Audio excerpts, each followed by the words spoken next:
Yo, welcome in, Josh. Hey, so we have on our panel tonight for the Dirty 30 episode of New Brew, East Coast LQ reviews, miscellaneous brew reviews. Yeah, peace, cheers. Hey. Don't fall out of that chair. We have Thomas Metal 75. Cheers. Hello. Beer Man. Cheers. Alex, the Beer Master. What's up, everybody? Cheers. Samuel Adams. Whoa, And Abraham Lincoln, we have Last Beer. Yeah. And myself, Bumpy Road. So cheers. Welcome in, panel. Thank you guys for being here. And cheers to the chat as well. Miscellaneous, bringing it with the first comment, hashtag Dirty 30. Tobacco Carlos. Tobacco Carlos. Yeah. So cheers to both of you guys. And Robin Rocks, You say hi there. buxom brunette. What big smile you have, Robin. Yes. Welcome in. Let's get this rolling to our one viewer. Ah. Hello, one viewer. So, Hello, one view, Anonymous. it's probably drunken one. What's up, one view? Real? All Glad right. I got in first. How are we going to do this? This button. Yeah. Let's say Tanner. You're up, brother. That's a All right. So today I have a beer that was given to me from the legendary Bumpy Road Brewery. Very crumb. It is a blueberry crumb cake pastry stout with cinnamon, vanilla, nutmeg. 8.5% alcohol by volume. It's by Rockingham Brewing Company. It says celebrating 7 yummy years of brewing and a tasty pastry collaboration with Bearded Brewing Co. What the hell does that say on the side?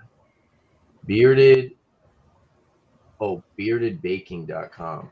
I don't know the website they got on there. I'm not sure. That's probably the Bearded. Oh, Bearded Beer Baking. Bakery. Yeah. Oh, okay. I thought it was Brewing Co. Yeah, Bearded Baking Co. So they did put their website, the people they collabed with. It says hashtag canned ham, February 2022. So yeah, no date on the can.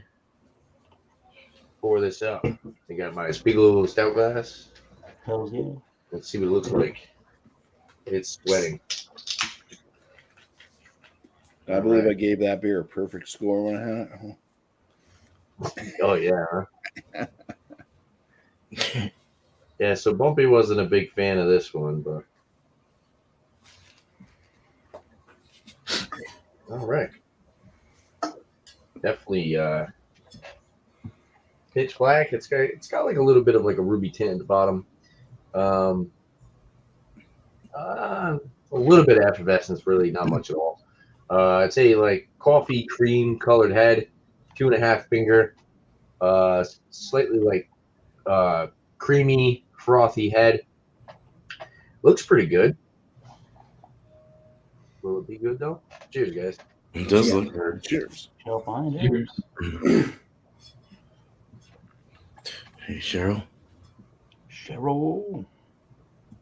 Hello, Paul. The middle fruit. Hi, Paul. You. How Paul? I'm Paul.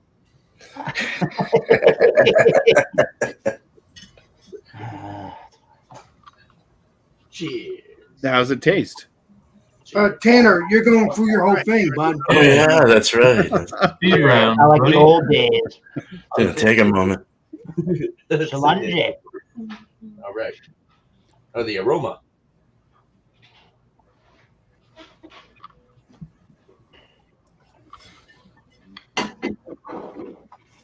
I don't really get much. There's really nothing like cakey or blueberry about it. Vanilla, coffee, some spices. It's got like roasty coffee, vanilla, dark chocolate. Honestly, it smells like a regular stout. I'm not really getting any blueberry. It's kind of odd.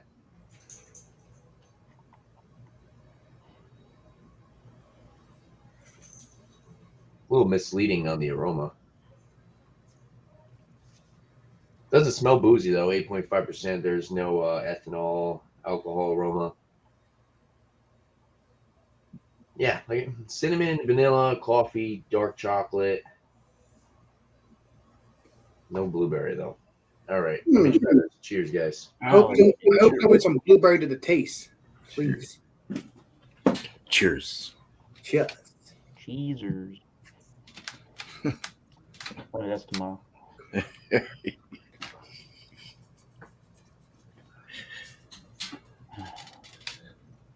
Bumpy, right? It does kind of have like an off flavor. There's a little bit of blueberry, but the blueberry is not prominent enough, in my opinion. A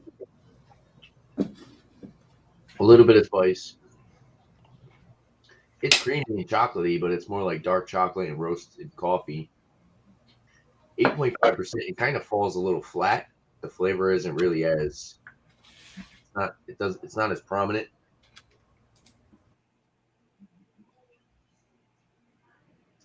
It's also kind of cold too.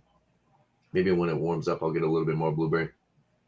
There's a little bit of blueberry in the background. Crumb cake though, there's really no cakey like flavor. It's not really like any desserty flavor. Sorry about that. Let me get my phone. Yeah, the blueberry definitely isn't prominent enough. I'm getting a little bit of like the cinnamon and the nutmeg on the aftertaste. The vanilla doesn't really stand out that much. It's just very lacking. I can see where Bumpy said that this had like a metallic flavor. I can kind of see that. It's not really like, it's not giving me like pastry vibes. It's giving me more like just lacking light flavor with like a little hint of blueberry, some spice. It's more coffee forward than anything. Dark chocolate, even if it had like a milk chocolatey sweetness to it, it's kind of it's more on the bitter side. It's not necessarily sweet. I wouldn't say that this is like it doesn't necessarily have an offensive flavor to me.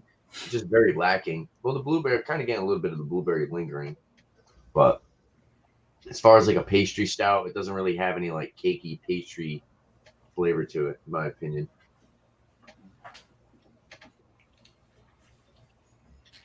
Very light carbonation. It's almost like flat. Yeah, and it's definitely it's not really that good of a beer, but I can see where they were kind of going with it. I do like the aftertaste. Getting a little bit of that blueberry. I don't know. It's just kind of dull and lacking. Maybe if it warms up, I'll get some better flavors out of this and have some better descriptor notes for you guys. Cheers, everyone. Cheers, Tanner. How dare you talk poorly about a beer I gifted you? You gave it to you. Yeah, I know the backstory behind that. We were talking about that before the show. Anyways, I've got something here from Texas. Yeah, you do that, Josh. Put that beer back in the fridge.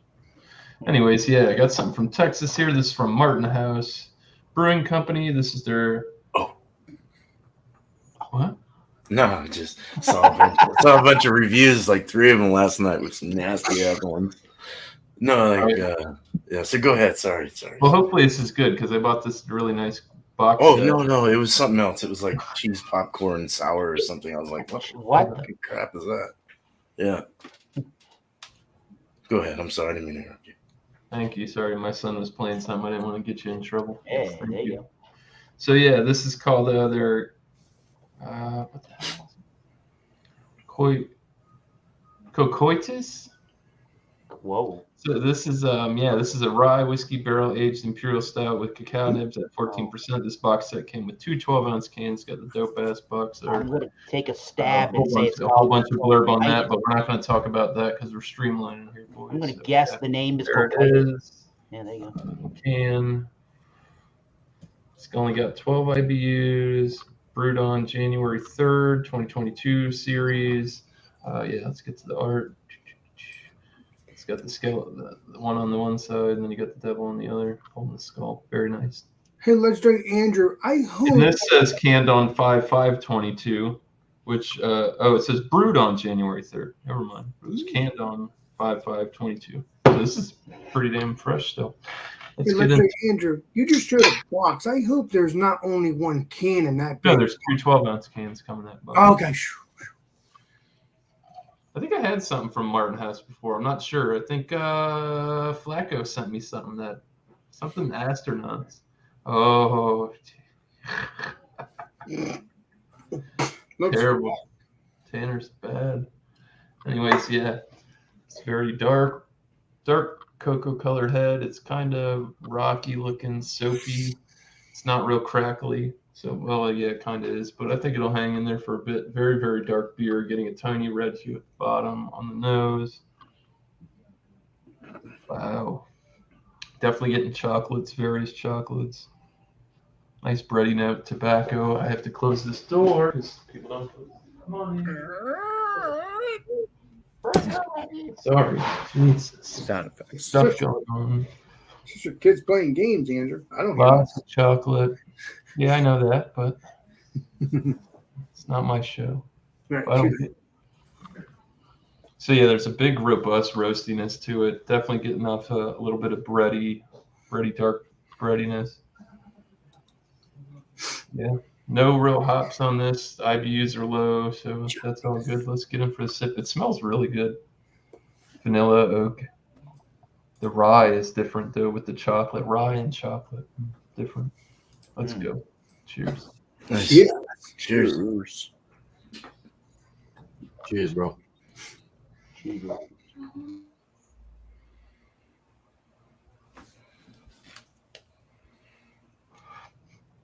kind of light bodied, to be honest with you. I can't remember the other Martin House I had being a little light. I really didn't smell any alcohol on the nose either.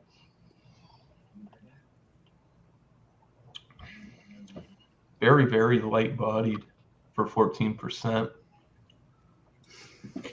It is pretty robust, though. You get nice roasted malts, slight coffee-esque type of thing. It doesn't say that this has coffee in it, so I'm just going to assume that's the roasted malts.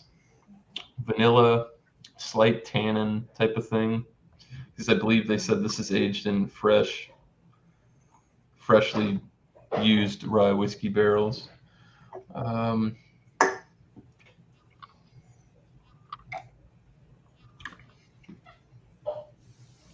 I don't know. It's kind of lackluster a little bit. I might have bought the wrong stuff. I don't know. That's what I got for now. There's a lot going on. I don't want to hold the show up. Maybe I'll tell you some more in a little bit on the free True for that. Yeah, I don't know. We'll see. Martin House. Yum. Nice. I'm on the fence. All right. Time to go on offense. Cheers, man. All right. Cheers. Thank you, Miss Lynn. Cheers. I think it is Mr. Thomas Metal 75's turn. Okay. Eric.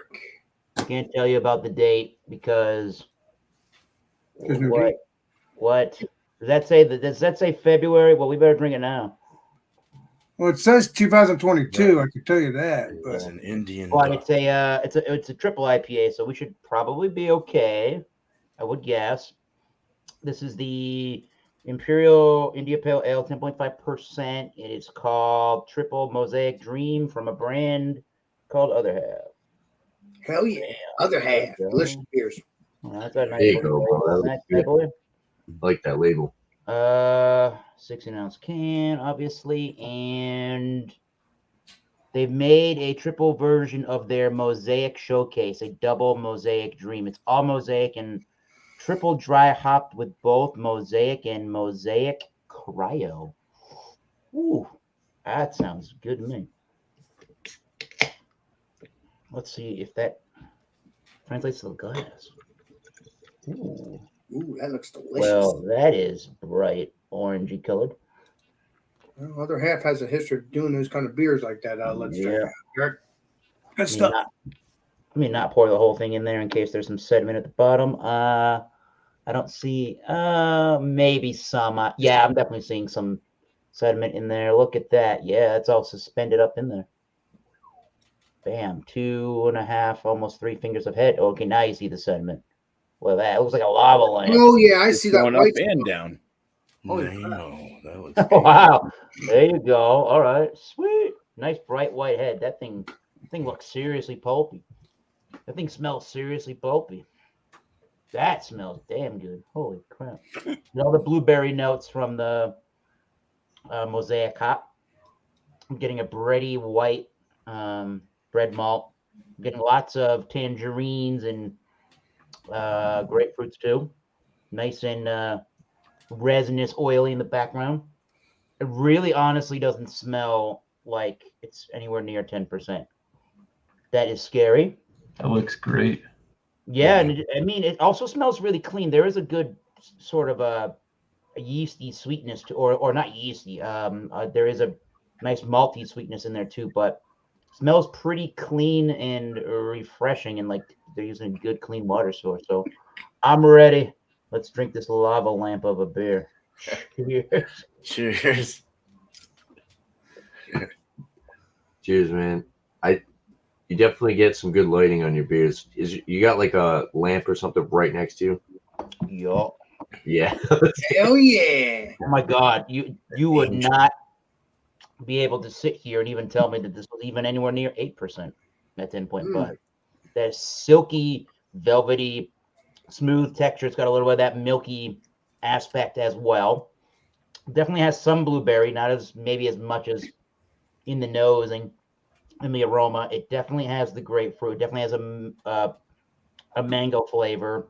It's fairly dry for what it is. I think it's the perfect amount of malts to keep the hops from getting too overpowering. You can definitely tell that there's some nice bready malts in there. Bready white malt. Betty White. It's a Pilsnery, crackery kind of a flavor to it. When it starts to dry, you're getting more of the blueberry, actually. More of the citrus rind as well at the end. And some light hop oils as it dries. There's definitely a little bit of a dankness. Not so much of the onion garlicky dank, but it's kind of going in that direction. I guess I would say it's a light, medium bodied at 10.5 for a triple IPA. Ultra crisp, ultra clean, stupidly refreshing. You could crush this and forget that you said a 10.5 until about 10, 15 minutes later. That's going to get a stupidly high rating.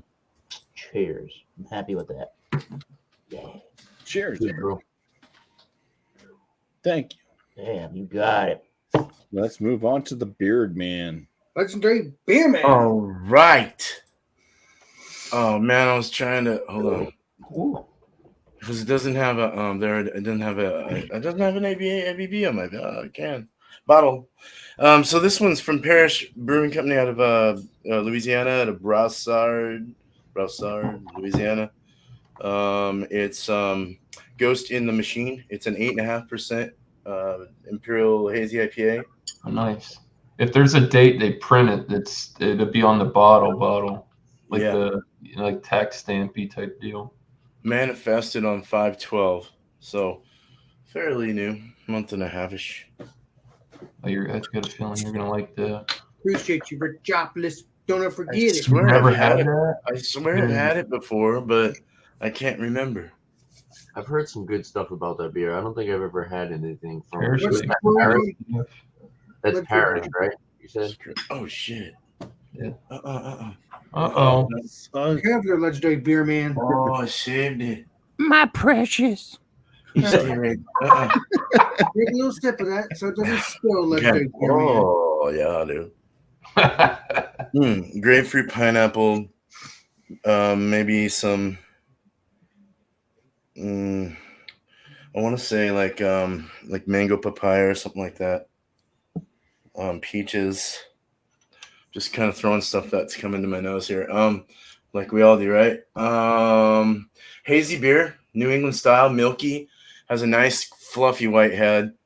A little rocky on the top because it went a little crazy there, but for the most part, really nice. Good silky side on the head there. Holding very well, good retention, medium rising bubble. Yeah, just a nice, I guess, a deep, rich, kindy straw color or something. I don't know, kind of dirty looking, kind of cloudy. All right, going for the taste. Cheers. It's a lot Cheers, easier. man. Lana. Josh what? always harassing me about that stuff there. Smooth, creamy mouthfeel. Body is nice and medium. Carbonation's low, medium low. It's fruit. It's a juice bomb for sure. Very big juice bomb. Very nice lacing. Already starting there. Finish is bitter, grapefruit with a little rind as well, and a little pith, like a pith rind, grapefruit, and a little orange. There's a little peach running through the finish as well, or something. Papaya-ish, like meaty texture or something in the mouth. It's really smooth and creamy going back. It just it's pretty bitter in the back. It's a little more bitter than, I guess, I don't know. It's sweet though. It's got a sweetness to it. It's pretty. It's got that New England feel to it. Very nice in the flavors. Aromas were nice. Finish good. Yeah. Very, very nice beer right here. Oh yeah. Cheers. They do a pretty good job down there in Louisiana, that parish. Louisiana. I think I've only had like one beer I didn't like from them. Slightly earthy. I'm going to add that. Their Nova Very nice. was the one I had this year that was out of this world. Nice. I'm going to have to find more of their stuff. It's good. Well, thank you, BuMpY. Cheers to you guys. Cheers, man. Cheers, beer man. Cheers, my dears. That's what Don's Here's good. my dears. All right. So I think we're moving on to the last beer with Alex the Beer Master. Cheers, everybody. Today, we're going to be reviewing 450 North Pineapple House. SpongeBob. Looking forward to trying this. Under the sea, Alex the Beer Master. Kind of looks like like everybody has said in the past. Last time I showed this can, kind of does look like a SpongeBob, and it is a slushy XXL. So meaning it's going to be extra thick, but we're going to see what happens. Been wanting to try this for the past couple of weeks. I got it, but I wasn't going to drink this until I, tried it on the legendary BuMpY show. Yeah, it looks good, Alex. Whoa. All right.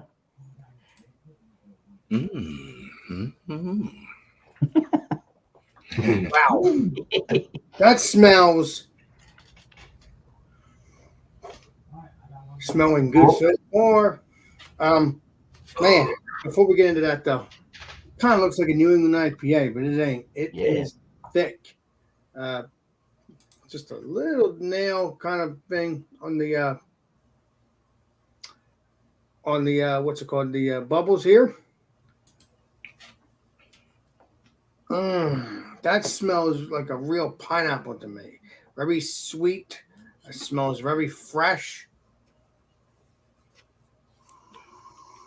You can smell like a lot. I think you can smell that it's going to be creamy, like a lactose kind of thing. And that's all I smell. I don't smell any other pineapple. I think it's just any other flavors. I think it's just one flavor. So it's pineapple. Is that an IPA or is that a fruited sour? I'm just kind of It's not IPA. No, it's a fruit. Oh, okay. Yeah. I was confused. Yeah. So let's see what this tastes like, shall we? Cheers. Drop us. I hope you've had this. Hey, Alex. In the words of the legendary Alex Beermaster, I hope it's delicious. Oh yeah. Oh, but Tanner, it Mm. might not be. Alex, I did not know if you. Rich says he didn't know if he's ever told you this, but you're a damn good man, kind sir. You've always said that to me, and I appreciate it. Hell yeah. And God loves you too. The mouthfeel is a little bit lighter than most. A little bit of creaminess, though. A little bit of creaminess. Maybe it's because I did roll it over a little bit, but I didn't want to,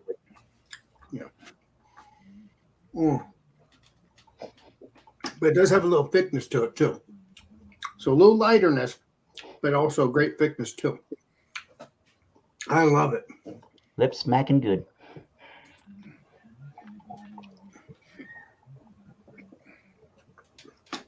It has a little sour to it. Just a little bit, because like you said, it is a sour slushy. But because they heavily sweeten this stuff, it's not as sour, which is good.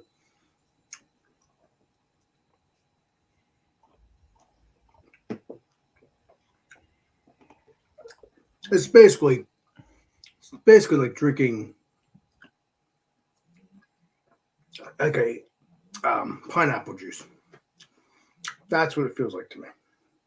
This is very filling, it feels like to me. But yeah, I mean, it is very, very tasty. If you can get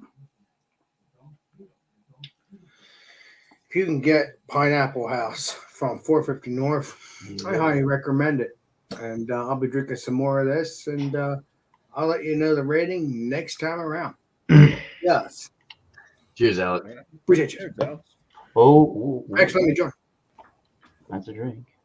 Oh, but Josh got his beer out of his fridge because he's up now. I did. So good. Tonight I have from Maine Maine Beer Company. This one's called Another One. It's a IPA, 7%. It has Cascade, Citra, Simcoe, American 2-row malt, red wheat, and carapils. It's been a while since I had a Maine Beer Company beer. I think the last one I had was dinner from Maine. Had lunch. Dinner's good. Don't they have a supper too? What's that? Don't they have a supper at like late dinner? Something like that. I don't know. I know they have lunch. We used to have a bunch of them in the bowl I know shop. dinner's the big one. It's like the Oh, there's the glass. expensive. You can get your hands on it. Yeah, that one's hard to find. Oh. Dude, he had them all, and I just slept on them because they looked like I was like, roll the dice, boy. Lunch is good. This glass is hard as shit to pour, and even when you tilt it, it's just so much head. What the? Look at that. Holds 19 ounces. But we'll give it a box. Crooked. It's That's why a lot lighter in person than it is on camera. It's like a straw color, about an 18 finger head on there. That head's not going anywhere. Get a lot of grapefruit in here, a lot of citrus, a little bit of earthiness on there, pininess for sure. I feel like this is probably like an American. Probably classify this as like an American IPA of some sort. Kind of has those West Coast vibes. Like I said, piney, citrusy, grapefruit. Maybe a little bit of pineapple in there. Not too much. I mean, 7%. You don't smell the ABV on the nose, but yeah, let's dive into it and see how she tastes. Here. Cheers. Cheers. Oh.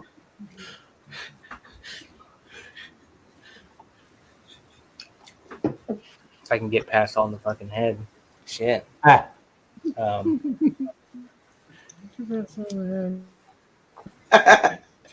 There you go. Oh yeah, right up front, grapefruit, citrus. Ooh. A lot of pininess, a little bit of earthiness. Not too much tropicalness. Cheers. This is for you, John. You're the one who's not horse cock. Oh, got him. But this is good. Light bodied. I mean, 7%. I feel like this would be a nice summer beer. I think they said this is all year round, but Like I said, I haven't had Maine Beer Company in a while, so I was like, I'm gonna pick them up. It was either this one or the something boat, little sailboat, something like that, whaleboat, something, little whaleboat. I think that's Yeah, the one. whaleboat is an island thing. I had that one. What, did you like it? It was Yeah, all not right. that long It was ago kind of either. like it was like drinking like a session IPA almost. It was kind of lighter on the flavors, but still Bumpy, did decent. it make you feel like an island boy? No, Yeah, this is good.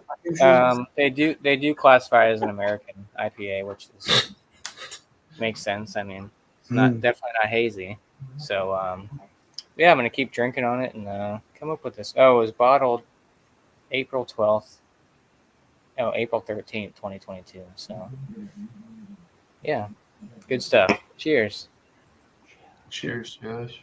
Cheers, craft beer boy. Huh? I'm a crackhead.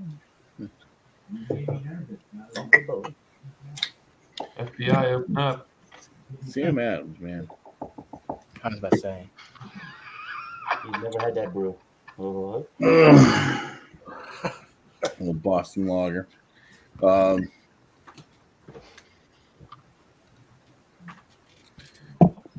beer that I'm bringing is from Fiddlehead Brewing Company. This one's called Mastermind. It's a double IPA at 8.1% ABV. Fiddlehead Brewing Company, they're out of Shelburne, Vermont.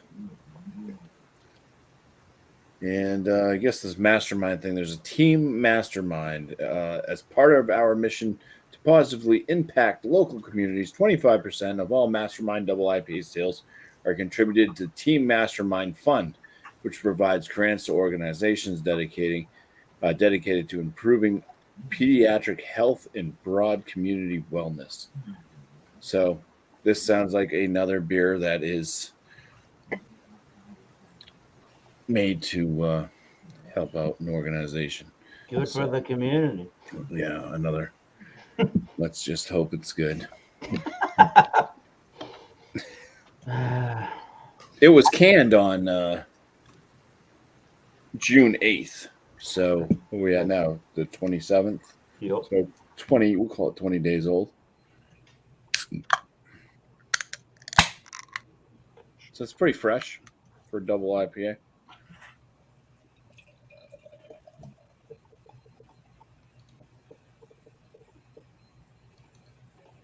Nice color. Lovely can art. Yeah, it's got a fairly tight white frothy-esque on top head. It is that kind of like crackery hay, milky, murky type thing, or hazy at least. But it does have like a faint yellow tinge to it. So maybe like lemon meringue pie. Call it that. I think that would work. That looks aromas. Yeah.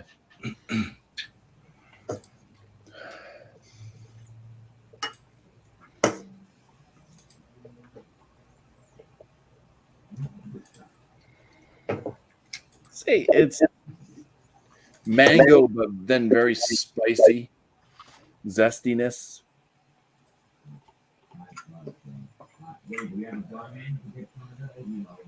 Maybe like a slight like grapefruit pithiness or rind from the grapefruit. Orange starting to show up.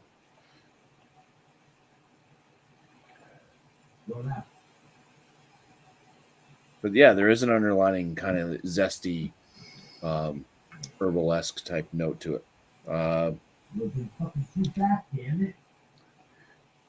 Not much I could pick out for any of the malt. Maybe a bit on the cracker side, maybe a touch of a of malt sweetness, anyways, in the aromatics. But cheers, diving in. Cheers, Bumpy. Hell Cheers, yeah. man. Cheers. Yes. Cheers. Do I say cheers? Cheers. Oh yeah. Yeah. It's got like a kind of fluffy medium body to it. It's very like light and fluffy, cloud-like, without being like velvety smooth. It just kind of like everything kind of floats, almost like a meringue would, but it does have that medium heft, carbonation. I'd say it's at least touching the medium side of things. It is. It's got that mango type vibe. It does have like a little bit of a grapefruit vibe to it. There is a zestiness, that kind of herbal undertone and zesty type notes kind of finish it off. The bitterness on this.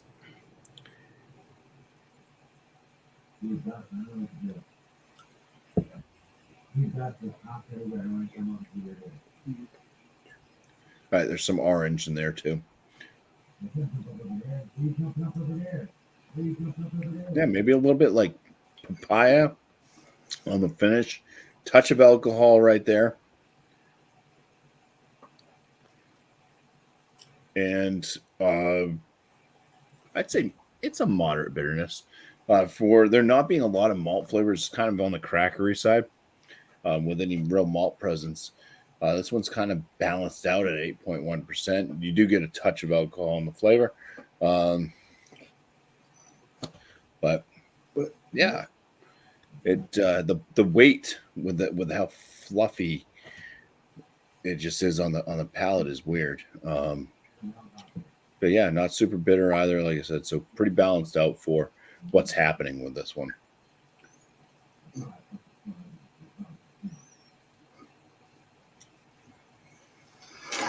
I don't even know where this would fall as far as it's probably like a cross between 3 different IPAs.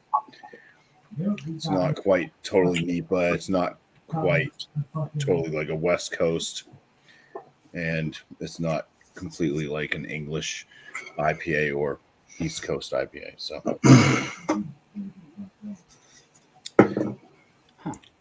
interesting. I'll come up worlds in it a little bit. Yeah, I'll come up with a score, but we can just go and mayonnaise. No. We can go in mayonnaise, all right. Free for all. Mayonnaise. It wasn't like the Charlie Brown teacher. I don't know what that was. But I definitely was hearing what you were hearing. Yeah. Now, you know what this beer reminds me of? It reminds me of like a bad Christmas beer. Why is it every Christmas they're like, let's put cinnamon and nutmeg in something? Don't know. Yeah, it's I agree, BuMpY. I don't like this. I'm not gonna try that.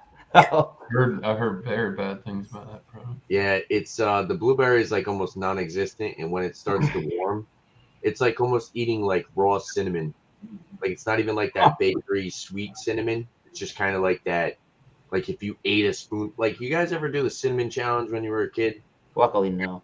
I did. It was really stupid. You're just with your buddies and you're like, yo, do the cinnamon challenge, and you eat a spoonful of cinnamon. Kind of what it reminds me of. The blueberry is almost non-existent. It's like the other flavor in it is just completely lacking. Yeah. You know what I was thinking about doing though? I was thinking about taking a little bit of PB and jams and dumping it in this and see if it turns it a little better. Oh yeah. Maybe. I don't know if I'm gonna be able to drink the rest of this. It's kind of giving me hot food. That cinnamon note is like kind of, I don't know. It's not good. Did you end up dumping this one, BuMpY? I believe I dumped all the remaining ones. Yes. Yeah. Wow. I don't blame you. I don't blame you. Hey. Was that me that sounded like Charlie Brown's teacher? I don't know who it was. It was either you or Alex. Everybody was muted. Oh. What did I do? Background I don't know noise. if I wouldn't say Charlie. I don't know. I could see Whatever. Do we do the scores after, BuMpY, or if I get a score now? Yeah. Oh no, after. Yeah. Okay. Scores and everything will be in It's a free for all, please. Go time. It's free for all. Calm You down talk there, over. yeah. Whoa. That was my PS4 controller. controller. I don't know, man. I gotta drink something else, though. I'll be right back. I need to get a different book. I'm very happy with this. It looks. Look at the lacing on that shit, man. Thing is golden. Orange Ridge said orange does come out for sure. Yeah, definitely. Grapefruit in the They're finish. not too expensive, but they only come in 4-packs. Oh, do they? Okay. This is just a Great. bottle. I just got Are they one. getting 6-packs of that? I don't know. I think just I've got a seen, 'cause, single. like I know the Reeve comes in 4-packs. They're one of those companies that do the. It must be because it was like $4, I think, or something for the bottle alone. So I mean, how I much guess that is. It's not too $24 expensive. 6-pack. How much? Probably a $24 6-pack. For all I know. No, not that much. I don't think it was that much though. Yeah, I don't know. I think they're like it's like $13 or something like that. Yeah, probably Don't $13.06. quote me on that. That sounds about right. Oh yeah, Ridge. This shit's good, dude. This is Parrish really got some good. hitters, bro. They make good sours. I've had Sounds like collabs with them from Jay Wakefield. They've had their Grand Isle Berliner Weiss is great. It was like a coconut kiwi. Ooh, nice. That sounds good. Key lime Berliner, dude. It was. Well, you don't feel the alcohol. The alcohol's not here, but you get like a warming feeling. You know, you start to like. You're like, oh, dude, I'm fucking buzzed. That warming feeling. Really nice hazies, bro. I know Josh had that Ghosts in the Laboratory not too long ago. It's been a fair bit. Oh, Ghosts in the Yeah, a couple months. Laboratory? Yeah, it was, who was that? It was Equilibrium and Parrish did a collab. Oh, nice, dude. I Damn. think BuMpY had that too. Double dry version too. Wow. I didn't have the Parrish one though. Oh, you had the other? I've never had Parrish. I've had Equilibrium. It was an Equilibrium and KCBC collab.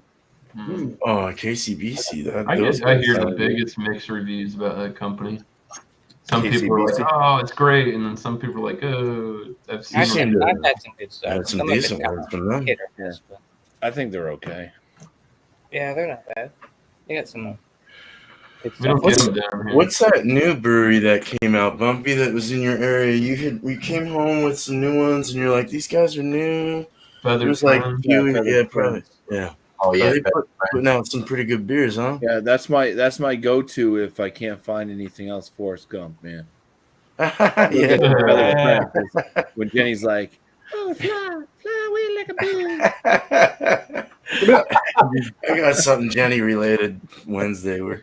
Jenny, got your number. I wish I could get a Forrest Gump because I want to support my legendary beer man. But oh yeah, I saw this.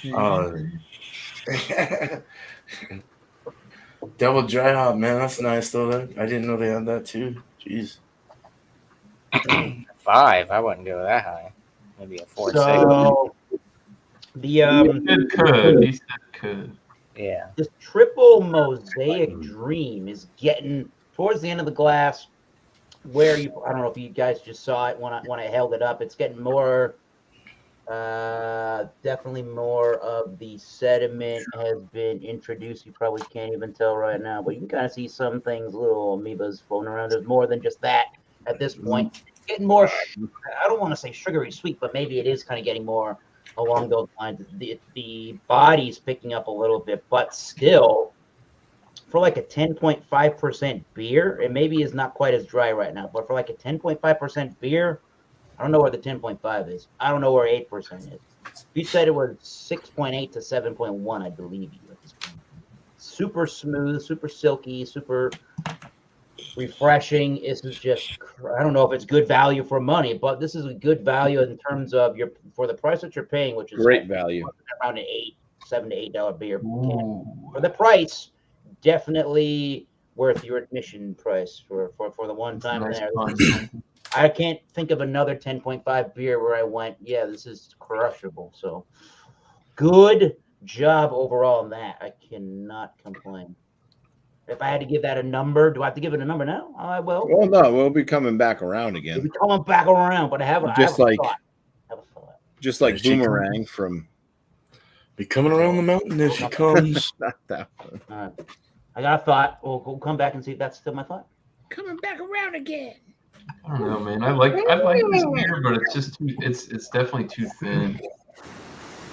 I like the rye spice with, like I said in the chat earlier, that rye spice, the nice vanilla oaky chocolate, like it's decadent chocolate. It's kind of like layered. I honestly wouldn't put it on. Like you can't say it's Baker's Choice. It's got a bitterness, but it's not. And this also is brewed with Centennial hops and brown sugar. I forgot to tell you that. Are you bored, Alex? Wow.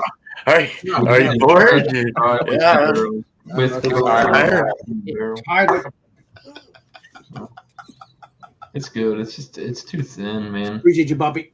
That coconut. I think that I did have another Martin House. That something astronaut exorcism or something like that. The coconut beer.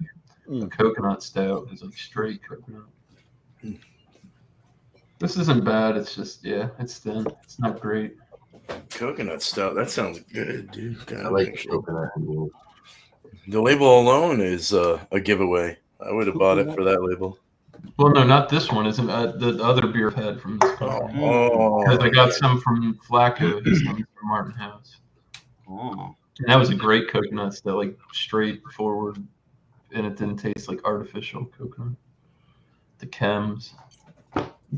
The one they had was that mustard pickle Nipa and cheese popcorn Nipa. It was like more of a gimmicky kind of thing, but they like spit it out. They were like, "Screw this, dude." Maybe they go with a sausage grinder or something. Oh, it looked. The cheese one looked nasty. The guy couldn't even take it down. Like, let's go. That's something else. So you think about that beer, Alex? Has anybody had this yet? Nope, I have to get legendary. Tanner. Sounds good. Been rubbing it in for days. I like Joey. it. Cheers, I Joey. love it. Really do. 8% too. I don't know who gets. Josh, you get them, right? You get a Vita? I've seen a Vita, but Yeah, we get a Vita. I think I've had it once, maybe. Not that beer, no. I get them if I go south. Yeah, Carrie had that one. She actually liked the Prairie one better than the Vita one. Are you talking about the peanut butter one? Jelly? Really? The peanut butter and jelly squeeze. That thing had You don't like the Vita one. monkey something at the end of that Prairie You one. didn't like the Avita one? Oh, I never had a Vita before, so I don't know. No, we just say Carrie didn't like it. Yeah, she said it was okay. Oh, okay. Yeah. But you gotta try their Turbo Dog. It's an English. What's this? English porter. It's good. We have a lot. That is good. Turbo Dog is good. Don't get caught up in the purple haze hype. Don't Yeah, Yeah, that was a little weird. Dude, like that Doberg cake stout that I did from them, that was awesome. I'll have to try to find that Dover cake. Yeah, it's a Find Louisiana. it. Maybe Mr. Andrew could do his examination. What? Alex, we still have to Examination you have to do. What, Alex? Any blueberry in this? What'd you say, Josh? I forget. So we still have to do an examination. On 8 Mile. Still have that beer waiting for you, my brother.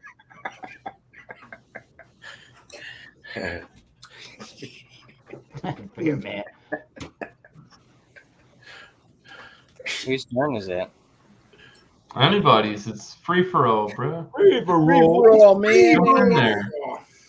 All right, well, I guess I'll go. My beer's almost done, but another one, 7% American IPA. It's delicious. It's good. I really like it. It's a nice summer beer. Nice and light, refreshing, crisps. Nice little switch up between the haze, the New England haze. Reasonably priced too. I don't think it was too expensive for that little bottle. Maybe like $9, maybe $9-10. Like I said, I haven't had Maine Beer Company in a while, so I decided to pick them up. Score-wise, I'll give it a 94. He went Red Brothers go. I'd probably pick it up again. It's good. Nice. Unfortunately, they only sell. I don't know why they don't do like 6-packs or something like that, but they only sell those. We only sell those Yeah, single singles. bottles. Yeah. Yeah, the single bottles, but yeah, Because they should do, can like, a variety pack. make more money. Czech style. Yeah, that's true. Yeah, like I said, I've had a bunch from Maine Beer Company. Lunch, dinner. Yeah, Now I like mean old Uncle Tom. That's a really good Yeah, that's a stout. good one. I don't think I've had that one. I saw that there the other day when I picked this one. Stout. Yeah, it's vanilla bean aged. That's the one you gave to John, right? He drank I it. didn't give it to John. Kate got it for John. Oh, I Yeah. thought you got it for him. But that was strong as hell in vanilla. What is that like? That's like a 7. Isn't that It's one? low. It's like 8%, I think. 7 or Yeah. 8%. It's not like this big imperial stout, but Was the vanilla strong in that? Like it was vanilla bean. It was well done.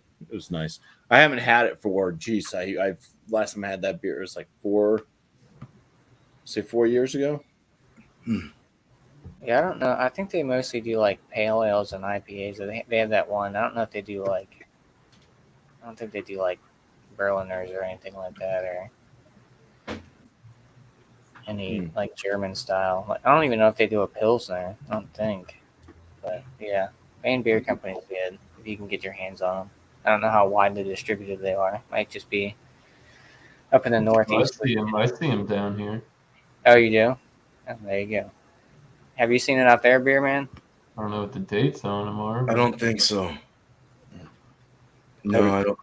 Yeah, Oh, they do have a Pilsner, a Prince Percy, which I've never seen. I've had the Peeper. That's a good one too.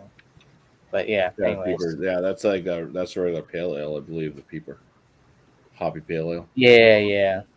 I never had their black ale, but that sounds pretty good. There are other ones too. They named them after like their daughters.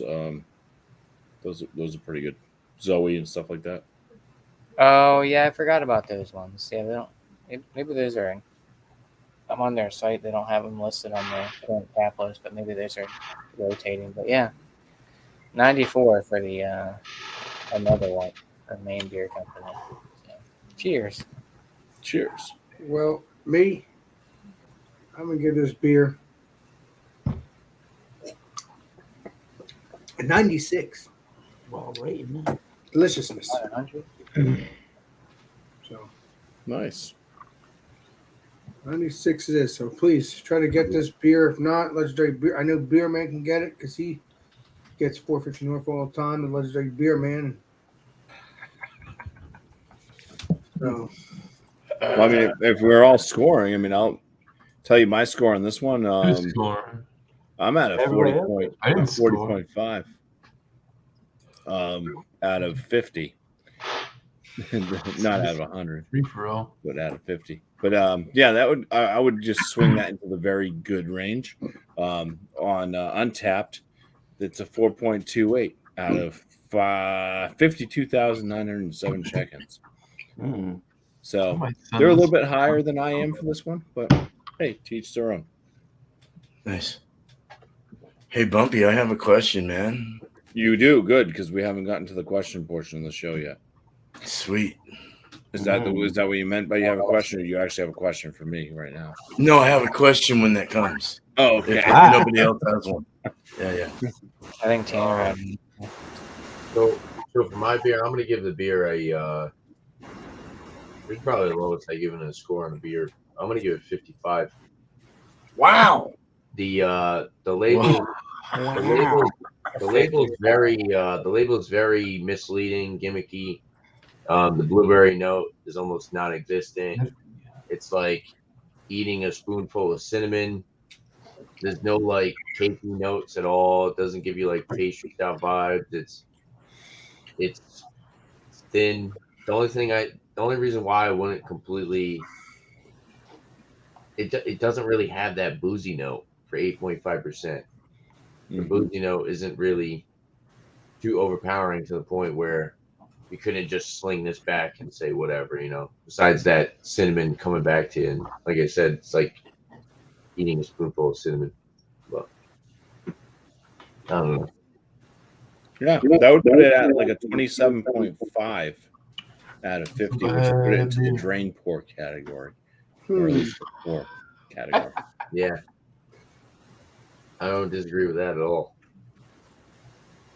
It's like it reminds me of like a shitty Christmas beer. You know, they have these Christmas beers. They're like cinnamon and nutmeg. Cinnamon and nutmeg. Yeah. Put cinnamon and nutmeg in it. It's a Christmas beer.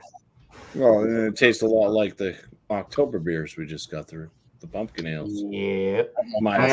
Honestly, if I go for style, if there is, I'd say Christmas beers. The I'm winter more on warmers? the fuck. What are those things called? Where they use the damn spruce tips. Oh, ones that actually taste like Christmas trees. Yeah, Hmm. I can't remember what they're called right this second. Winter warmer. Yeah. Well, the I've had winter that. warmers usually any higher ABV lager, for the most part. But they But then what they use, most of them do the addition, like they use spruce tip. They're good. The ones that I've had, the better ones, they always use the spruce. There's a brewery. I'm not sure where they're at. I think they're out of Pennsylvania, and they do a bunch of beers that were like basically based off recipes from revolutionists, like George Washington. Oh, and all the that stuff. Yard Brewing Company. Yard, yeah. Yeah. Good They beer. have a spruce Good. tip one from Benjamin Franklin. Oh, Supposedly yeah. made it, Huh. and it does taste like you just sucked on a Christmas tree. Well, Sucked off of not it. all of that. Sucked I like off the of it. substitution out for that, like on the hops. Yeah. You know, because they'll do that, and it gives you some of that piney. Well, that was old school. That's Okay. 'cause, hops weren't naturally grown in the United States. So They're grown in Was, China. Wuhan. yeah, they all came from China. The Wuhan labs. The Wu hops, the Wu Yeah. hop labs. Dogfish did a good. They used to have one called Pennsylvania Tuxedo that had like a pine spruce. Please, tips. nobody do any type of search whether or not we are telling the truth on this show. Yeah, Appreciate don't fact check. Please don't fact check us, please. We don't need that. If this show ends up getting a fucking COVID-19 fucking banner underneath it, Why would I that didn't be say that? that. then I will. I don't know. That would be just stupid as hell. That'd be dumb. Why would it have a COVID? Oh, Well, because stop. every time when I had COVID and I did my beer tastings, Yeah. every single one of my videos had the COVID-19 For more information. facts and Wow. truth. Yeah. So So I'm Oh, not spreading lies. I lost my smell and taste. Yeah. It's true. Yeah, well, anyways, back to the beer. Back to it. Get back to the Bumpy Road beer, please. Hell yeah. Beer. What was the question? Yeah. Well, anybody not go yet? I didn't give a rating because I didn't think we were. Yeah, we weren't, but then so Alright. people. I'm gonna stick with the rating, and there's only a minimal amount of points for rating on the other half Bless you. triple Pat. mosaic dream that get sort of taken What's up, off Kevin? the points at this point because when it warms up a little bit or sort of a combination when it warms up and it gets towards the bottom of the glass, you're getting a much more sweeter flavor, and actually the alcohol's starting to come up a little bit, which I suppose is kind of nice because actually now you're reminded of, okay, this is actually a big beer. You got to pay attention to what you're doing here. But other than that minimal amount of like complaints towards the end of the beer, I will give that a 97 out of 100. That is really, that's a phenomenal beer that once again, until you're almost done like I am with the beer, you would have not known you were just drinking 10.5. Now you're going, okay, yeah, sure, that's 10.5. That creeps up on you pretty good. And it's exactly what you want from the New England style. Now, again, maybe it's not your bag of tea with the hops, or maybe it's not your thing with the amount of the yeast in there that's kind of keeping it on the sweet side or whatever it is. But yeah, 97. I think that's worthy, more than worthy of your time if you're the New England style IPA fan or you like double IPAs. 97. Nice. Cheers. Well, I'll give cool. I'll give a score. My beer was a 95 out of 100, and that's all I got to say about that. It was just really good. So, cheers. Well, I don't know. Alex, did you rate yours? Yeah, Alex rated his. I didn't rate mine. I thought we were Hell pulling yeah. out on that. Yeah, so What were you talking about? it started becoming a disease that was spreading. So might as well get it through, and then we'll have a question. So yeah, for the Martin House, the Cocoitus Rye Whiskey Barrel Aged Imperial Stout with cacao nibs at 14%, and I do have another can. I don't know. This has flavor points that are really good, but it's the thin body, stiff. I just felt like it was lacking a lot in some very specific areas where this beer could have been like elevated to something that could be world class. Yeah, I can't even. I'm not even giving it a 90, or it's getting definitely in the 80s.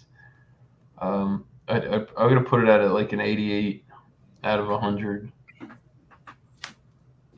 It's like I said, it's not bad. If it had a heftier body,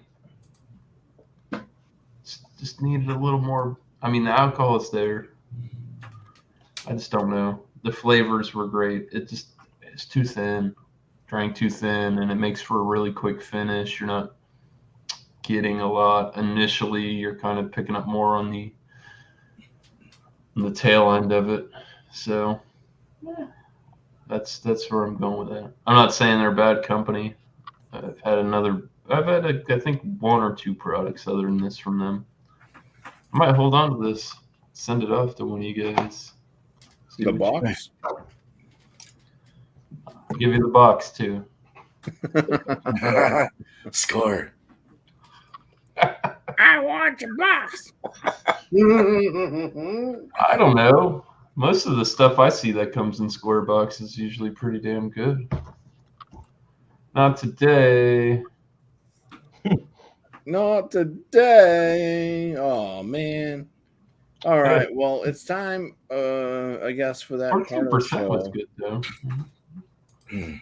Cheers. Well, thank you all. We got Beer Man actually. Oh look, Josh is going to be first again for Beer Man's question. Oh, Hopefully I got an answer this time. Oh, You right. better. You can't All right. come next week. All right, well, bam. so She's right. So this is a question I got off Google. I was searching for questions that are asked, but I also think about it regularly because I get a lot of like Masturbation quality. is absolutely normal. Beer. Whoa! Calms the brain. No, but I get so many bad dates a lot, and a lot of it's coming from You're the married. distribution and stuff. So this question, does an excellent distribution team trump the quality of the beer or vice versa? Are you talking about like rotation or something? Yeah, or in other words, what do you think about distribution and how they date things, and like, are you upset, I guess? Do you think you should go there and like say, "Hey man, start getting out of this 6 month or go into like a 2 month thing instead of a 6 month thing because the IPAs are really old and they taste like shit"? And I mean, how's your thoughts on that? I have another question. This one's retarded. Does craft beer in cans? Here's another one. Does craft beer in cans really taste as good as craft beer in bottles? What's your preference? All right. Okay. Well, this is a quick one. Yeah. We'll go with. I don't care. Whatever question from Beer Man you want to answer, go with it. If you want to answer both. Well, so your question is, does craft beer taste better in cans or bottles? Or beer in general, I guess, but craft beer for this case, yeah. Or what about draft? You got draft too. Well, when buying from a store, you're gonna buy bottles. You're gonna buy cans. Okay, I was gonna say because I've had some stuff at like breweries that like it tastes not as good in the can as it did on draft or whatever, or vice versa. And do you get pissed when the distributor doesn't change out the old shit and put in new stuff? Like, it's kind of hard to. I don't know. That's Yeah, well, hard question, sort sometimes of in that a way, but- falls on the like the bottle. I guess the bottle shop as well too, but they're not always checking dates. But Yeah, it is kind of annoying because I mean that's why I always check dates. They But need some- to be educated. Some breweries don't. Some breweries don't post dates as them, but they just put a little dot underneath it. But it is Right. kind of annoying because sometimes you get an IPA or something like that that you've never had before, and there's no date on it, so you don't know how long it's been sitting in there. I mean, unless you frequently go to that specific bottle shop and you've just seen it. But then again, who knows how long it's been sitting in the warehouse or whatever, vice versa. But it is kind of annoying to get a beer and then because you really can't, especially when you're not necessarily reviewing it, but just drinking it because you have a beer that's kind of out of date, so now you're not going to buy that specific beer from that brewery because you had a bad experience with it compared to if you got it a little more fresher. So that I think everyone should have at least can on dates or something. I mean, I know there's Best Buy dates for like the bigger name brewery stuff, but can on dates are important or bottle on dates. But I mean, stouts and stuff like that, you can have a little leeway, especially like barrel aged stuff. You can age it a little bit, but IPAs and stuff like that, like lower ABV, the pale ales and stuff like that, put can on dates and rotate your stuff. You know, so Yep. that's my thought on it. Because, like I said, you can, if you have a bad experience with that certain beer. I mean, even if you've had beers from that brewery before, and then you pick up something new from them that you haven't seen before, pick it up. There's no can on date. Then you drink it, and you're like, "Oh, this is terrible," and it's like kind of skews you away from trying newer stuff from that brewery. So that's my Right. take. So can on dates, bottle on date, do something. So cheers. Cheers. Cheers, Josh. Let's bring up Cheers, bro. Tanner. I think both of those questions kind of work together because I think every liquor store that sells craft beer should have at least one person who's very knowledgeable with styles, dates, and stuff.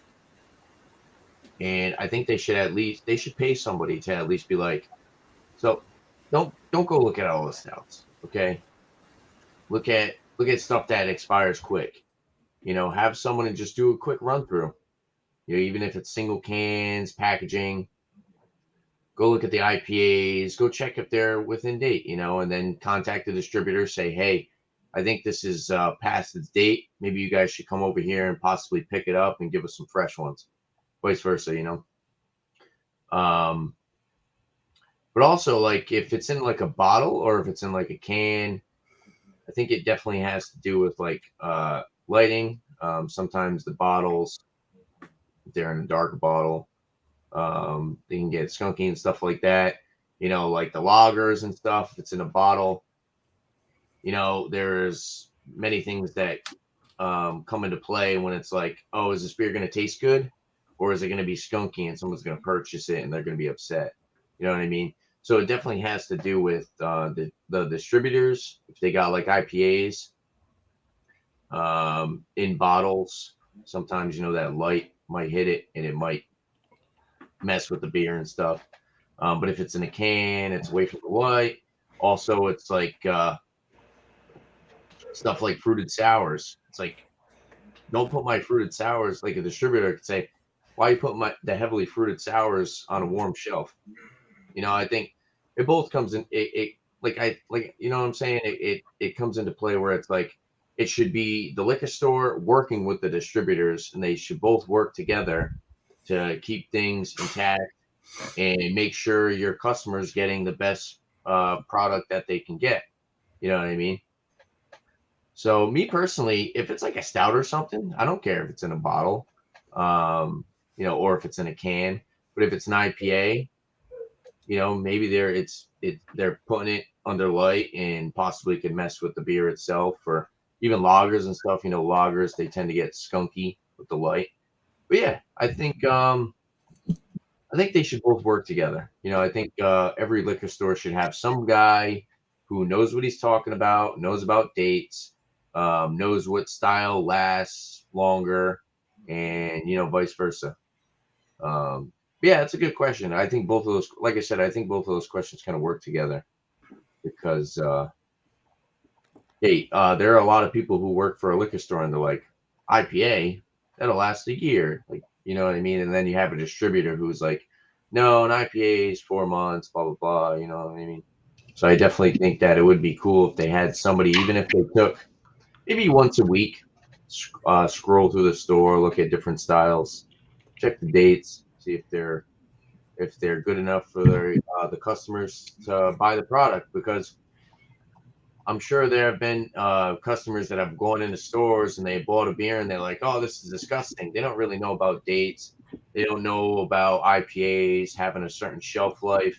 And maybe they tried an IPA for the first time and like, oh, this is terrible. You know what I mean? But they're not getting that good representation of a certain style because people aren't checking on dates and how fresh things are. You know what I mean? So I definitely think that that'd be cool if the distributors check their own product. Liquor stores have some person that's knowledgeable that can just go and look at products and make sure they're good enough for customers to enjoy and purchase. And if only we lived in a perfect world, Well, yeah, that's my thoughts on that. But I do like the double question there, Beer Man.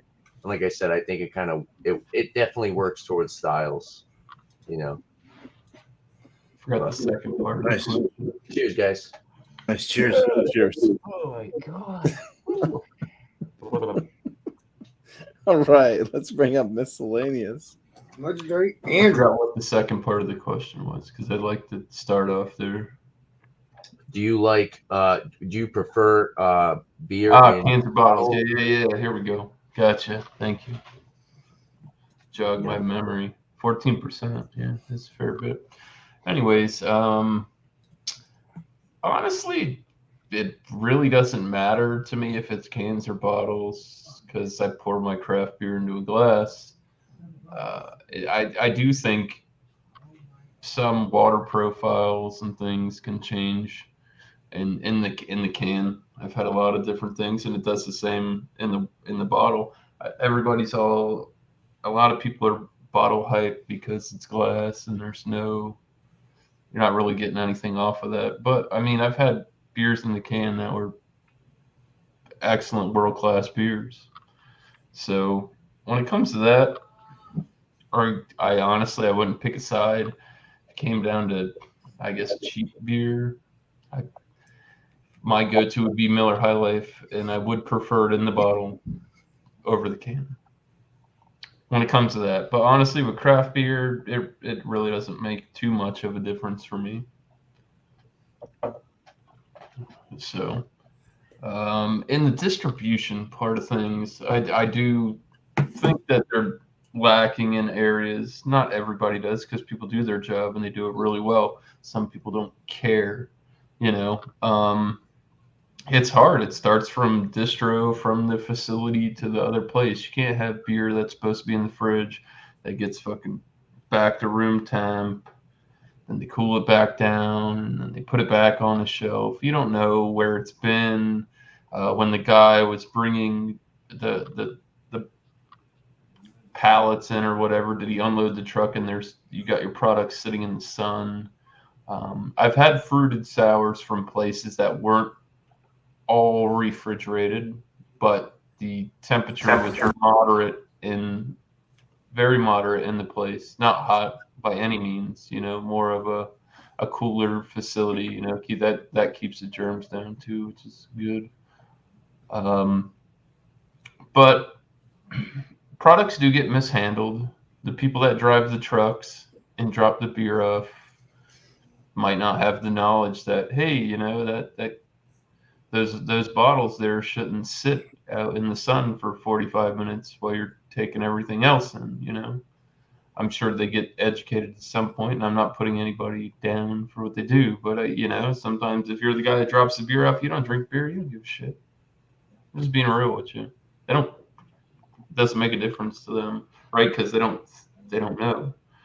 But yeah, Check your dates. These places should rotate their stuff. They don't. Big companies don't do it. And I've gone with my receipt back with cans of out of date stuff and said, you're going to give me my money back because this is unacceptable. I mean, you guys act like you're way up here, but then you're performing down here. That's bad, dude. Like my buddy at the bottle shop, like when stuff starts getting out of date, he makes a pile, and then the reps come get it. They come pick their products up, and that's his business from there. But you can't sell old stuff, man. It's just bad politics. Yeah, you lose business. They pretty much The beer might be phenomenal, but if it's mishandled and so many factors with the so many. Yeah, they pretty much, like you said, And it shouldn't be on the consumer. Why should I have to check the dates? You're supposed to be selling me good beer. Right. Exactly. So when I walk into the store, I shouldn't have to check the dates technically, you know. And that's like but and I understand the point that they buy stuff and they sit on it and they try and slip it through the cracks. They have to sell it, because it costs the brewers. You know, you shouldn't be selling people that beer. Yeah, but they'll do it anyways. They don't care. And that's like you said, he makes a pile, so he makes a pile. And it makes it. And honestly, I think that reflects more on the companies because these big distribution people, they don't see any hits from that. The really, really big ones, it's minimal. Oh well. They don't want us to sell. We don't distro their beer anymore because they say we don't take care of their stuff right. Well, let's pick up more. You know what I mean? It's a dog-eat-dog world out there when it comes to that. There's so many people brewing, so many businesses. The distro is so limited. You know, grocery store beers to whatever. You know, got people like Anheuser-Busch that own crafty venues, and they've sold out, but.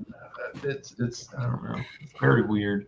I just don't understand how they take good care of the low end beer so well, and the quality that they take care of the high end beer is so lackadaisical. It boggles my fucking mind.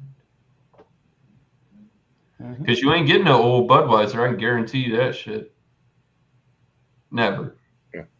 You go to the grocery store and get old Budweiser. Nope. I think 99% by the amount of people that purchase it too, though, I think that it moves itself a little bit better. Well, you know, it's hand in hand.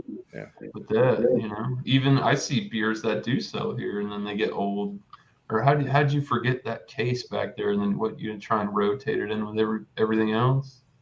People do some shady stuff. You know, everybody's been to that craft beer store. Yeah, welcome to Antique Alley. Antique what? Antique Alley. You got some old stock here. It's for you. Yeah, I could talk about that for a long time. We're gonna move on. Thank you, Miscellaneous. Sorry. Yeah. Let's see if Eric has anything to add. I think if it's I guess it doesn't even really matter, right? What kind of I don't know if it really matters what kind of a store it is. If you're gonna have your cooler with the macro style products, which is fine, no problems with those styles of beers. I drink those on the regular.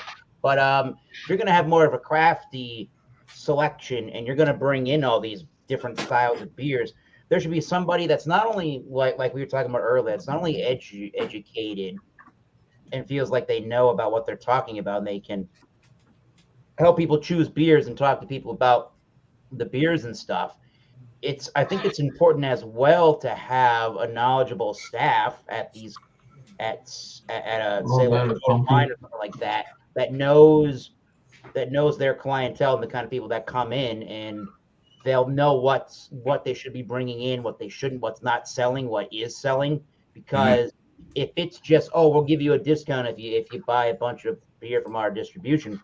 I'm not blaming distribution all by itself here, because I think the 3-tiered system between the brewers, the distributors, and who's ultimately selling it at the end of the day, is it the actual liquor store or is it an actual bar where you're getting your tap of the beer, whatever it is? But I think if they're if you know your clientele and what they want, you shouldn't have a problem with this old beer. Nor should you also have a problem if you know your clientele that you're not bringing in too much stock of something where either A, it's just plain too much to move, or B, it's a stock of something that no one's buying. So you decided to buy it, so that's sitting around on the goddamn shelf. I had a forget when it was. I could find the beer review, but it was maybe 2016. I forget when it was, 2016 or 17. I bought a variety pack of 12 bottle variety pack of the Blue Point Brewery beers, and literally to the day when I opened up the package and grabbed the beer, to the day was it a year old. To the day was it a year old, and there's nothing that says on the. Now some breweries do this, which is great. Most don't, which is dumb. There's nothing on your variety 12-pack cans generally, and generally there's nothing in your variety 12-pack of bottles that tell you when this thing was packaged up. There's nothing that really tells you. I like with the cans, they make the boxes with the circles on the bottom where you can see like the bottom of the cans through the row. I know there's a couple companies that make them like that. I like that. But for me, if I'm going into a beer review, I'm gonna review, and there's no date on it either. You got to do one of two things. Either you buy that beer and you're like, whatever this tastes like, so I'm going to review it. If I feel like it's old tasting, this beer, I'm going to review it that way. I'm not going to know otherwise, right? If it's labeled that way and I give it crap because it's an old beer, well, I just bought old beer. So that's what I think. I think let's not get political, but it's supposed to be like it's supposed to be like the United States government, right? Where everything's supposed to work in tandem, and if everything's working in tandem, the breweries and then the distributors that pick up for the brewery, and then the distributors that sell to the bars and sell to the beer stores, they should all be working in tandem, so none of this is ever happening in the first place. Anyways, bottle versus can. I like the idea about imperial stouts. Sure, I don't really care if that's in a bottle. I think it's going to hold pretty good. I think bottle conditioned. I think your sour beers are going to do pretty good. Your higher ABV Belgian beers are going to do pretty good. Anything you want to like, you can store cans. There's nothing wrong with that. I would say that some people would tell you that maybe the seal's not going to be so great on a bottle versus a can. I've never had a problem with either or. Sometimes you can get a little metallic tinny flavor out of your cans, but that's a crapshoot if you're going to find that. So I feel like, unless I did Budweiser can versus Budweiser bottle, maybe that's a thing to do on my beer review channel. That's a packaging issue. But I mean, are you gonna find a disparaging difference like this big? I don't think so. So I would have to try the same beer and try one in a bottle, one in a can, and they're roughly the same date to really know. Because if I'm drinking them side by side, or doing the bottle and then the can, vice versa, I'm going to probably find negligible things about it. So I don't think it really matters, but the convenience of cans, going where you want with cans, that has the plus over a bottle. Mm-hmm. So that's my answers to the question. They'll bust your ass at the beach if you got glass. Yeah, put that in Dunkin' Donuts cup. I'm going to keep my answer real short and sweet because I think most people touched upon everything already anyways. And I'm not just going to reiterate everything that's already been kind of said. I will say that between bottles and cans, it doesn't really matter much to me. I think that cans do a better job at blocking out sunlight, yes, at also keeping oxygen out because it's a tighter seal. So I think beers can last a little bit longer in a can than versus a bottle. They've done great strides in coating the cans. It's not like the old tin can that you used to get a beer in where it actually leach beaver tail, pull tail. So I think that there's been good things there. I think it's more fun to drink out of a bottle than a can. Right. Most of the beers I'm going to pour, but sometimes here's a perfect example: fruit flies. Having fruit flies around the house, you pour your glass. You have a 16-ounce can. You pour your can. Now you still have beer left in there. Now you have fruit flies that want to get in there, so you have to buy one of my special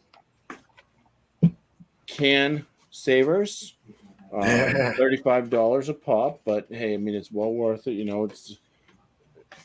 specially designed to fit around a can to keep fruit flies out of your can as you set it off to the side. Because now you have this other open vessel to worry about with fruit flies coming in.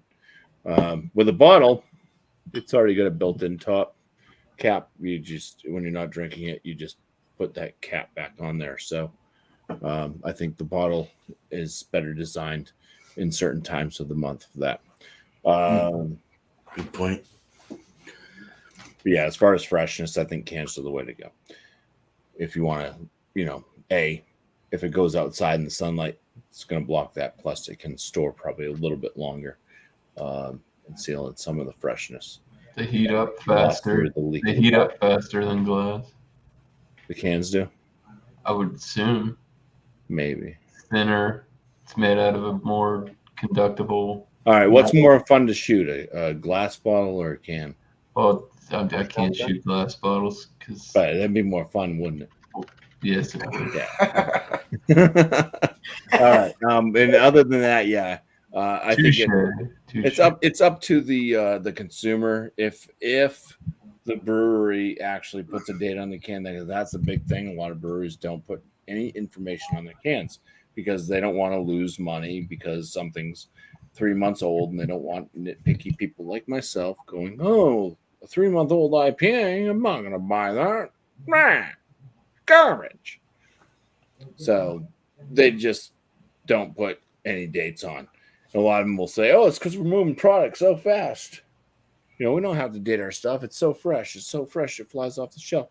And why is there a fucking 1.5-inch thick fucking thing of fucking dust on the top of your product? Because it hasn't moved in fucking 9 months. Not lying, bro. Yeah, nope. and I'm not going to buy that. But maybe if you brought in new product, I would buy your new product. But that's not moving, and it's still sitting there a year and a half later. So, that's an issue. And I think that there should be an actual law where they have to put a date because it is a perishable item. Agreed. There should be a date on it by law. All right, moving on. Alex. Well, I agree. I agree. What would I like better than a bottle versus I don't know. I like them both. Sometimes you get that great freshness from a bottle, and then other times you get freshness from a can. I don't know. It's delicious either way. But again, get the dates, get all that. But if it's a stout and it's a 12, 13% stout or 18% stout, don't worry about the date. But with anything else, IPAs and all that, I think you need to worry about the dates, especially. I could not get away from this, but especially with my experience a year or two ago or 3 years ago with legendary BuMpY. He's experienced it with me. Well, not physically, but he saw it.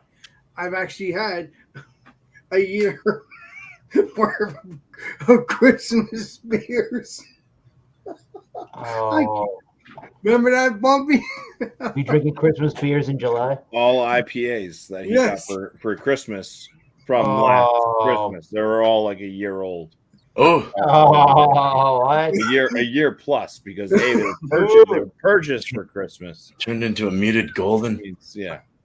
They were delicious. They were delicious, but this was when Alex or Amber, all of us. I don't know about that. What'd you say? When was it, BuMpY? I said this when you were first basically meeting all of us. Yes. Yeah, and we talked about I got an IPA. Oh, when's it dated? I don't know. I got it on Christmas. We're like, well, Christmas? It's like 10 months ago. But did they taste good to you when you were drinking them? I mean, some of them. Before you knew that? Well, some of them did taste good. I didn't know it was going to be that bad. I thought I could have kept them for a couple of days or a couple months or whatever. But again, I was a young beer reviewer. I mean, I just started my channel, or at least maybe that was even after.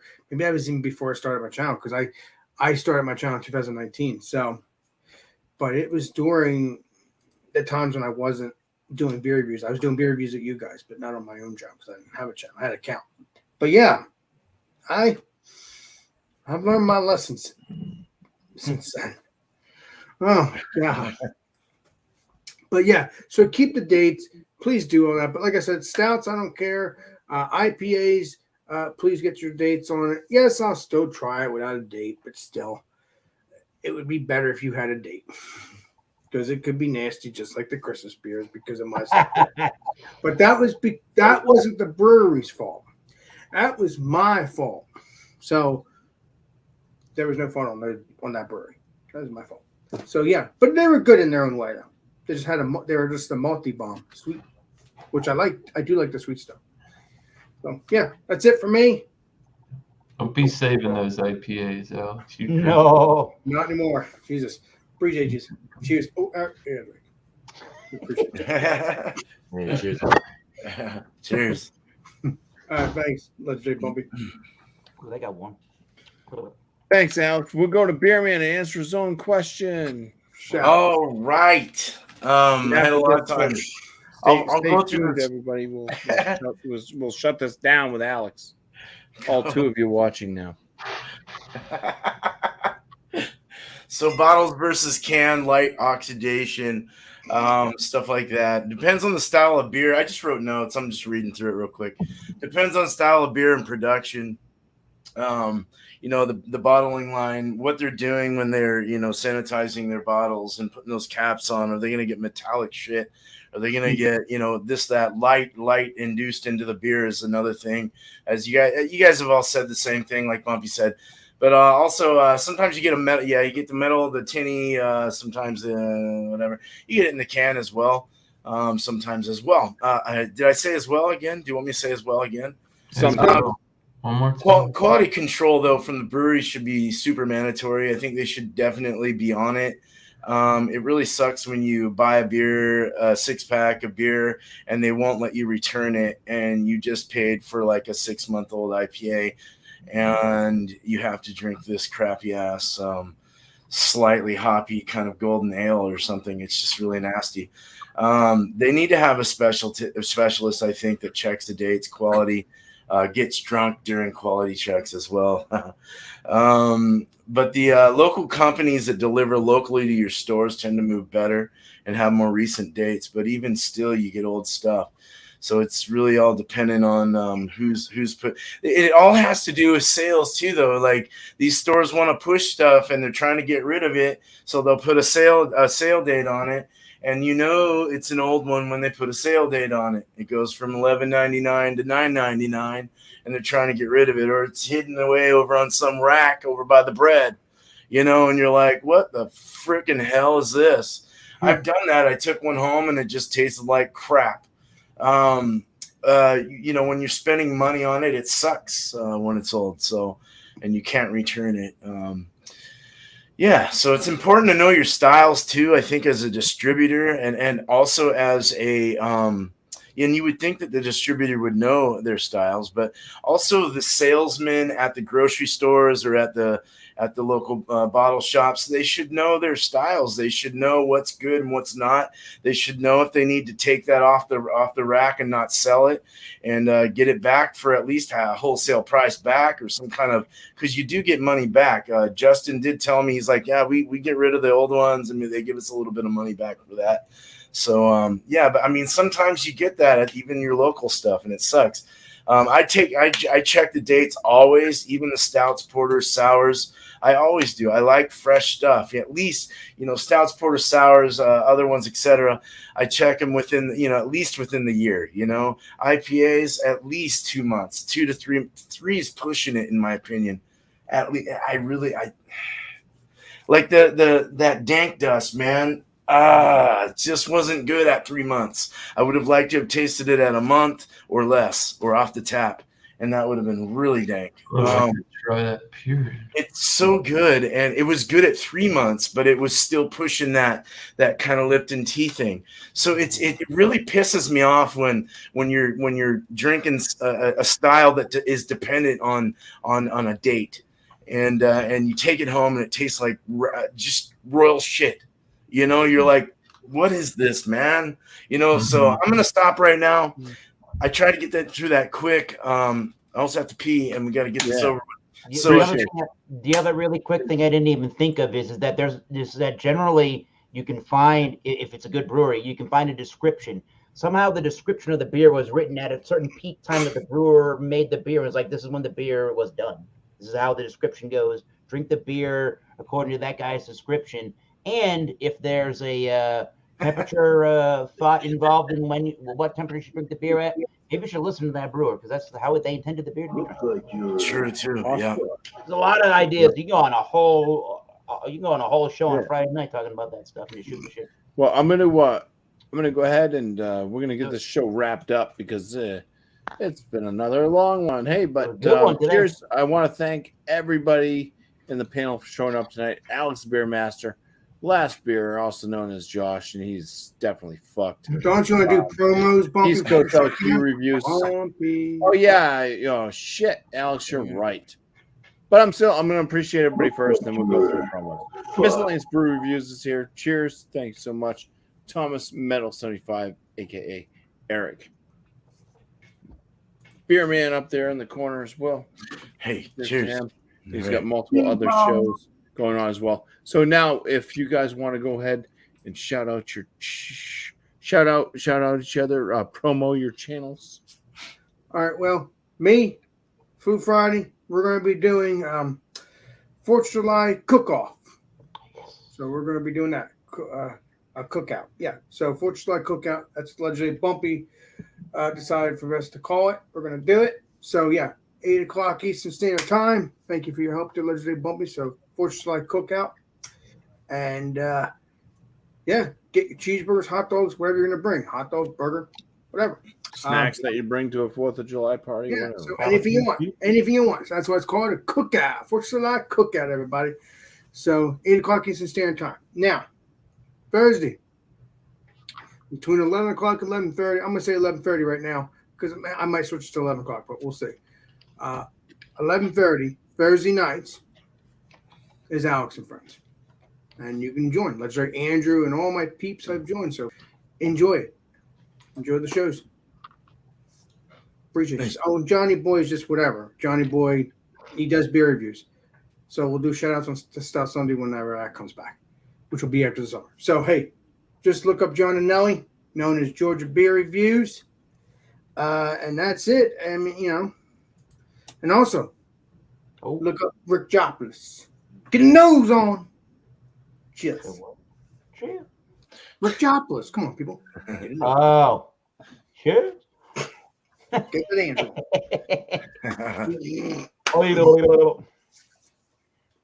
Oh, Thomas Metal 75. There we go.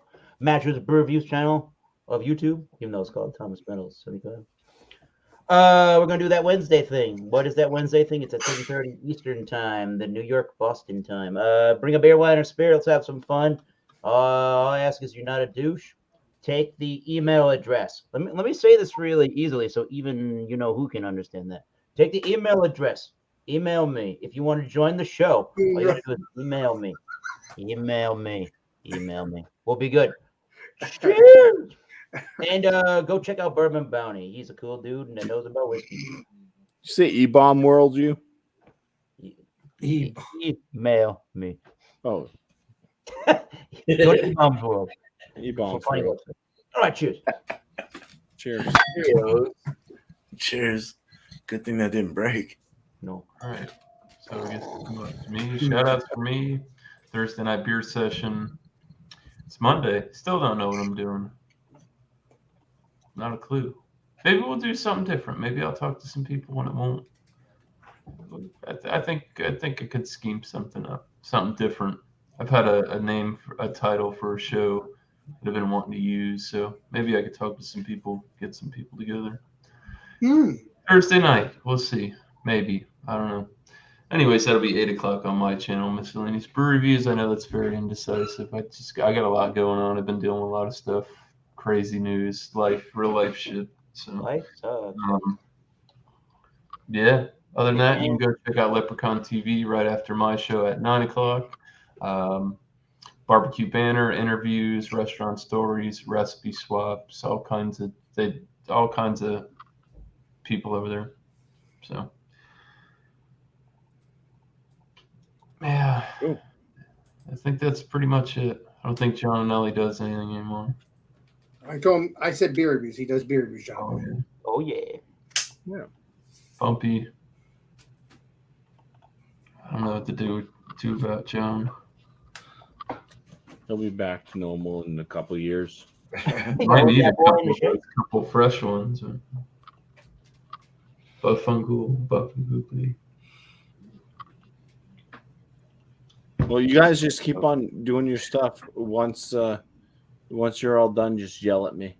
Well, I think Beerman and Josh probably go before me if they want to. Alcohol.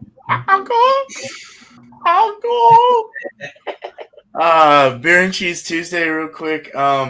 Is American Wheat English IPA, any pale ale, with a brie, a pepper jack, or cottage cheese at 8:00 tomorrow. So bring one of those and pair it up. And Wednesday is a Forrest Gump theme. So bring anything that has to do with any parts of that movie, and bring it to the show at 6:00 Eastern. And that's really all I have. So cheers. I mean, I could shout out everyone, but we're really late here. Yeah, we're right here. But much love to the community that supports me and everyone here. So cheers to you guys. Yeah. Hell yeah. Cheers, Beerman. Yeah. Josh, you want to shout yourself out before I go? You're double muted there, brother. What's right, Josh? There we go. Needed. Beer Bowl discussions 8 p.m. Sunday on my channel. Last beer, Philly Crooker 87. That's my Instagram handle. On to you, Tanner. Cheers to you. Wow. All right, Wednesday, we're going to be doing the brewery review. We're going to be doing Bell's Brewery. So if you want to hop on the panel, grab a Bell's beer, come on the panel, review that beer, throw out a rating for the beer you got, and then each panel member will rate the brewery as a whole, and that'll be we'll average it out, and that'll be a rating for the show. Saturday we do that rate that beer, open panel, live beer community beer reviews. Definitely just look forward to me doing some more liquor beer reviews. I gotta get back into the whiskey world. Me too. Yeah. Shout outs for other people. Shout out to FLX Beer Review with Dan and Mike. Go check them out. Also, go check out that guy Ridgeopolis. Hey, Ridgeopolis. Get a nose on, people. Oh yeah. And, yeah. I keep hearing this get a nose on in my ears. Thanks for having me tonight, BuMpY. Yeah.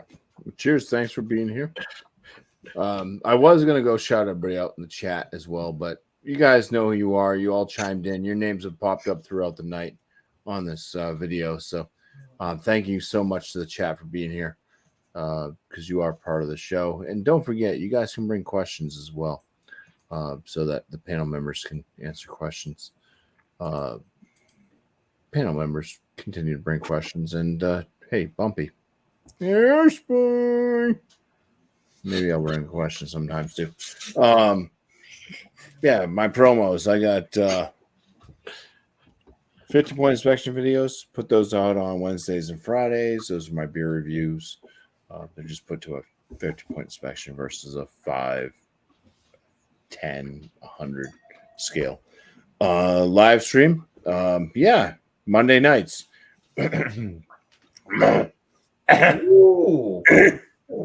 Monday nights when we got this show here that we're doing tonight called New Brew. This was the 30th episode of New Brew. We're going to take a break from it though next Monday.